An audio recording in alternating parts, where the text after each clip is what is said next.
रियासत के देही तरक्कियात के वजीर एर्राबल्ली दयाकर राव ने कहा है कि जो लोग मजहब के नाम पर सियासत करते हैं उन पर भरोसा नहीं करना चाहिए, क्योंकि उन्हें खुदा से मोहब्बत से ज्यादा सियासत का जुनून है। क्रिसमस के मौके पर हुकूमत की जानिब से जिला वरंगल के रायप्रति चर्च में गिफ्ट पैक तकसीम किए गए। इस मौके पर उन्होंने क्रिश्चियन अवाम को क्रिसमस त्यौहार की मुबारकबाद भी दी। इस मौके पर मुनाक़िदा तकरीब से खिताब करते हुए रियासती वजीर दयाकर राव ने कहा कि वजीर आला के चंद्रशेखर राव वो वाहिद शख्स हैं जिन्होंने रियासत में तमाम मज़ाहिब का एहतराम किया है।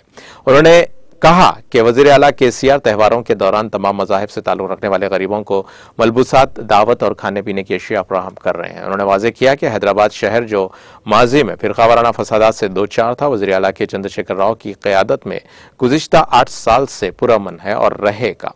उन्होंने कहा कि मंदिरों, मसाजिद और गिरजाघरों की तरक्की के लिए फंड्स फराहम किए जा रहे हैं और रियासत में हर साल 2,85,000 लोगों को क्रिसमस के त्यौहार के लिए कपड़े दिए जाते हैं, जिनकी मालियत 30 करोड़ रुपए है। वरंगल जिले लोकल बॉडीज के एडिशनल कलेक्टर अश्वनी तानाजी वाकाडे और DRDA PD संपत राव और रायप्रति MPP जुन्नू गवानीमी रेड्डी और ZPTC रंगा कुमार और मंडल रैतु बंधु कन्वेनर अकोला सुरेंद्र राव और पास्टर आनंद और पास्टर के सदर रत्ना पाल और मुकामी अवामी नुमाइंदों और ओहदेदारों ने शिरकत की।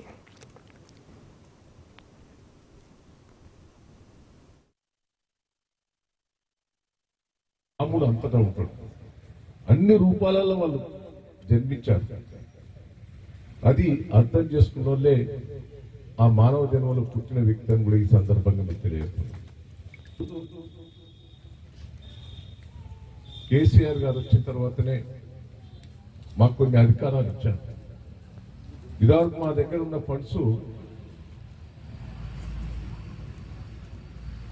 ఈ చర్చిలకు పెట్టాలన్నా, మసీదులో పెట్టాలన్న అధికారం లేకపోయేది. ముఖ్యమంత్రి గారు ప్రభుత్వ డబ్బులు కూడా వీటికి పెట్టేటట్టు ఆదేశాలు కూడా ఇవ్వడం జరిగింది. నేను కూడా చాలా